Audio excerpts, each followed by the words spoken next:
Hello everyone. So, ang next natin, since tapos na tayo dun sa pag-view, then sa edit, ang next natin naman is yung delete.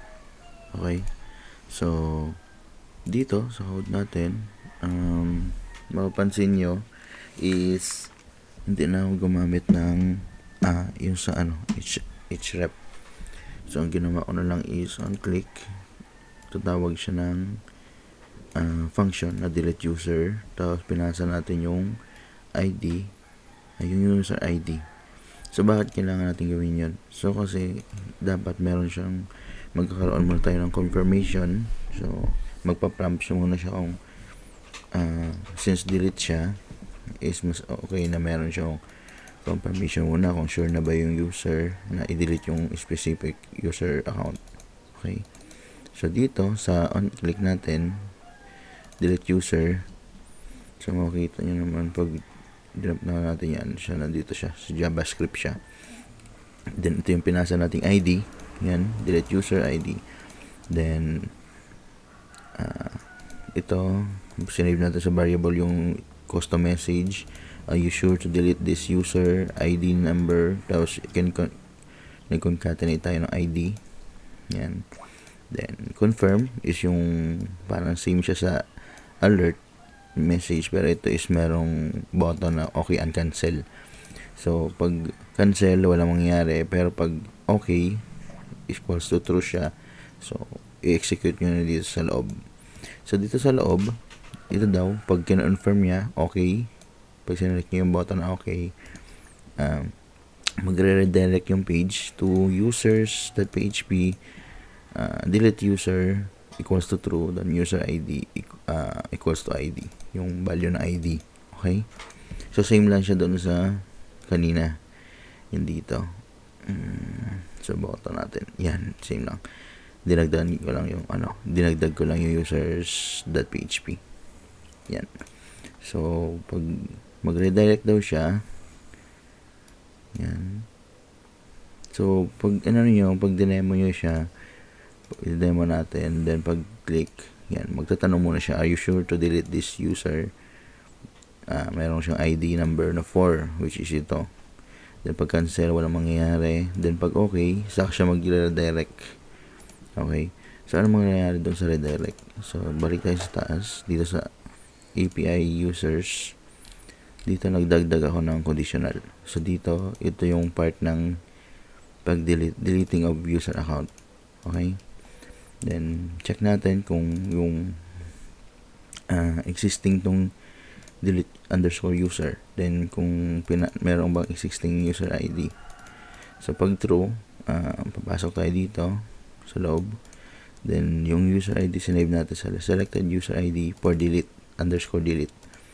Then ito, execute tayo ng SQL query na delete from table users where ID, kung saan yung ID is equal dito sa pinasa na ID. Then since integer siya, then pinasa natin to, iniba ko lang ulit yung variable name. Okay, ito naman statement, delete na. Then execute. So pag okay daw is huwag walang error yung execute. Yan, magiging message na user account successfully deleted, then status na 1, then pag may error, yan, problem deleting a user account, please try again, tapos 0. Okay, so demo natin, yan. So first una natin tatanggalin is titingnan muna natin dito sa so di-delete na si Pedros. Okay, so sa Pedros meron siyang 4, then KGH, yan, tandaan natin yan, KGH. Then pag dinelete natin, are you sure to delete this user? Pag cancel, wala. Then pag okay, may message siya na user account successfully deleted, so wala na siya dito. Okay, then pag kahit i-refresh nyo yan, wala na yung mangyari. Ito okay lang to, kahit hindi siya bumalik. Okay, then ito KGH. Pag refresh natin yan, tatlo na lang sila. Pero ano lang yan, kulang is hindi niya dinidelete yung image. Okay? Yung KGH, ito nandito pa rin. Yan. So, paano pag gusto natin i-delete yun? Yung pag-delete yung account kasama yung image. Para hindi na mapupuno tong natin storage. So, pwede natin gawin yun. Di ba meron tayong ito ipapasa natin itong image path. Okay, so dito sa dito sa users yung kanina, ito ipapasa natin yung path. So magkakamalan tayo dyan, then since siya string, lagyan natin double quote, then ito, tapos image path. Check muna natin kung pinasa ba niya. Load user image path, ito pinasa naman pala niya. Then to deleting, then dito ipapasa natin. Okay, yan. So, dapat pag sa delete user, may dalawang parameter siya, ID, tapos yung image path. Then, dito sa delete user sa baba, dito, lagyan natin ang variable lang na path. Yan, path. Yan. Tapos, dito, ipapasa din natin siya dito, syempre. Lagyan lang tayo dito ng tapos ampersand, ibig sabihin ng ampersand is parang another parameter, then equals, tapos plus yung path. So yung pangalan ng parameter natin is path para doon sa image path. Okay, then dito pagdating dito sa taas, dito is kahit wala na rin checking, hindi na natin dagdag doon sa checking, pero dapat dito is ilagay natin. Okay, so dito is pwede natin ilagay is image, yan, for delete. Then dito is path, yan, kasi yung path is yung dito pangalan, kasi yung user ID is ito, yan, sa path naman dito. Okay, then ito, kailan natin ipapasok yung pag-delete ng image. So of course dun kung kailan success yung yung pag-execute, so pwede natin siya ipasok dito sa loob. So ang ginagamit dyan, meron tayong ginagamit na function, yung tinatawag na unlink. Yan, then unlink. Tapos sa loob is yung yung location ng file na i-delete. Okay, pero since kasi itong path natin is nasa uploads. Okay, pero dito sa loob natin sa PHP, ito yung location ng API users is nasa loob ng ng API folder. Kailangan muna nating mag-back para mapunta siya dito, malocate niya to. So sa PHP naman, ang pag-back is double dot, then forward slash, dapat pala yan.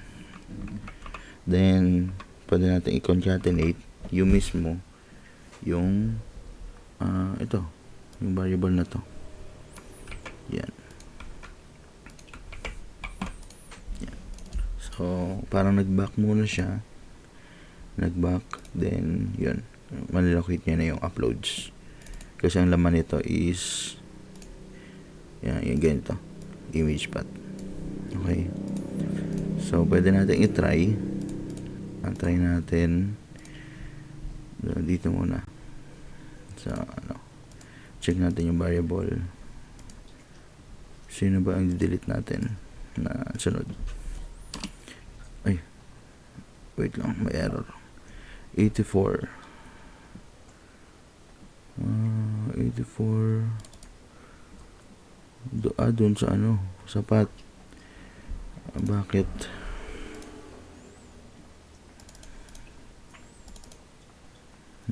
Sandali. Kasi wala to. Wala sa taas. Okay, sige. Yan. Kasi ito is okay, sige. Makikita naman natin kung mag-error ba siya. So, ang try natin is si Jando. Okay? I-delete natin si Jando, which is my 3 ID. Check muna natin. So, ang ID niya, image ID is yan, oil. O-I-L. Oil. So, pag check natin sa uploads, kung nandun ba siya, ito, nandito, si oil.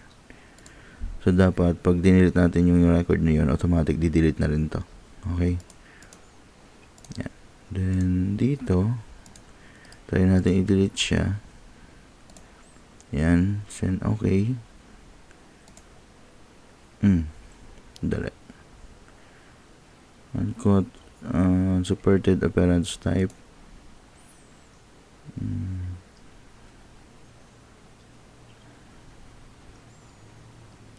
Ano ba yung ano ko? Path, uploads.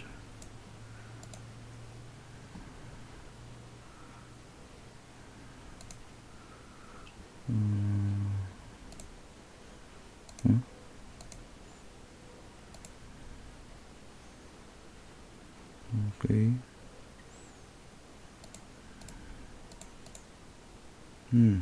Dito.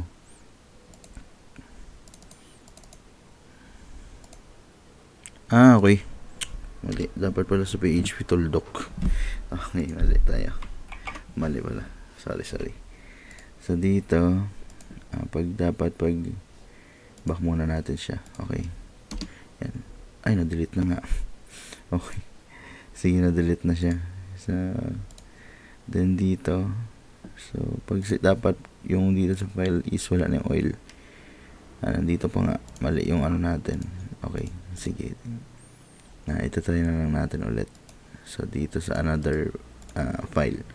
So, dito muna na ito try sa kay Janela D, number 2. Then, KGX. Yan. Then, dito, hanapin natin yung KGX, yung existing, ayan. KGX, pang-apat. Okay. Then, delete. Then, pag sinabit natin, save mo natin yan kanina. Ayun. So, save natin. I-delete natin. Confirm. Okay. Then, user account successfully deleted. Then, dito, KGX. Hindi siya delete. Bakit? Wait lang.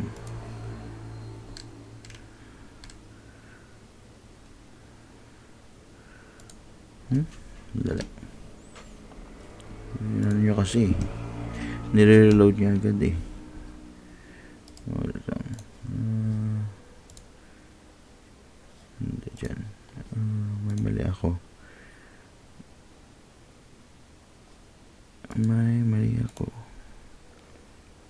Unlink.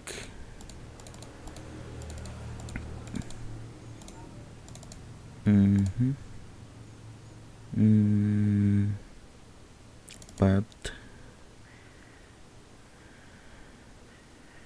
Bakit?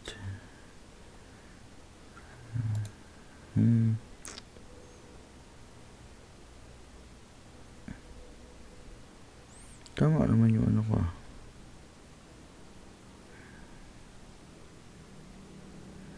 Wait.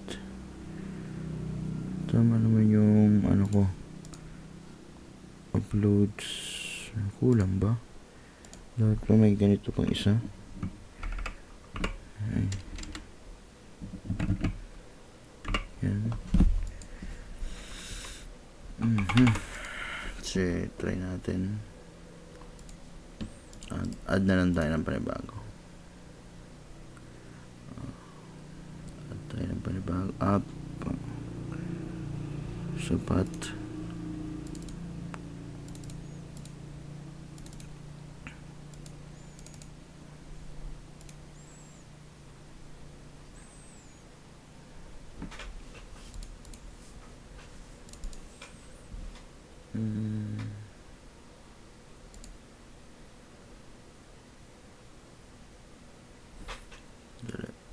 Try natin mag-add. Tanggalin natin to. So dito add tayo ng panabago si Jane doon na lang para maikli. Yan, 33 female Jane D 30 and 1 2 3 4 5 30 1 2 3 4 5. So add yan, then try natin i-delete. Check muna natin pala dito. Then si Jane do OX5 siya. Ito OX5 siya, OX5 tama ba? Yan.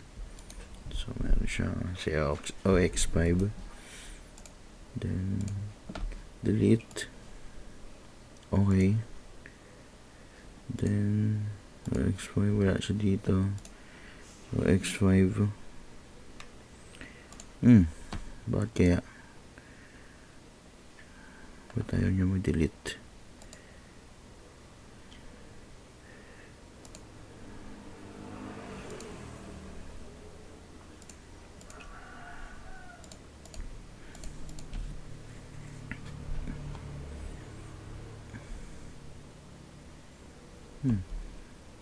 API hindi ba naka-ano siya dun? Sandali, tanggalin ko na nga lang. Sige, try natin dito sa isa. Ito try ko dito sa isa. Yan, ito si is may XUL. So XUL ito una. So, try natin delete. Yan. And no record found. XUL. Ayun. Okay. Kaya hindi na kailangan bumak pala. Okay, nalito ako. So, kaya hindi na pala kailangan bumak kasi pala yung API users is nandito na mismo sa required. Okay. So, nakaano na siya dito. So, no need na pala mag-back kasi yung users naman na file is nasa pinakalabas. Yan, nasa pinakalabas siya. Then, hindi na kailangan siyang mag-back ng folder, ng directory. Pwede na siyang diretso. Yan. Pwede na siyang diretso, kaya nabura na siya. So, hindi na pala kailangan mag-back. So, yun. So, at least yun, na-delete natin. So, yung gamit lang natin yung unlink. So, yun ang ginagamit niya. Okay, so naubos na yung natin yung record. So okay lang yan. Pag ni-refresh natin, lumalabas pa rin kasi dapat yan. Okay. So wala tayong records pangalawa. Yan. So yun yung pag-delete. So ang susunod is tapos na tayo dun sa pag-add, sa pag-view, sa pag-edit, pag-delete. Ang next naman natin is yung sa session handling. Okay. So dapat may private access yung mga pages nyo.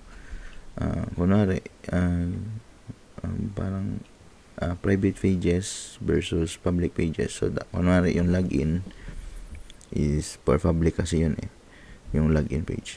So once naka-login, once hindi pa naka-login, dapat yung homepage nyo is hindi viewable. So yung homepage is private. Pero kapag naka-login na, dapat yung login is hindi na makikita. So, yun yung, ano natin, yung gamit ng session management. So, sa next videos na yan.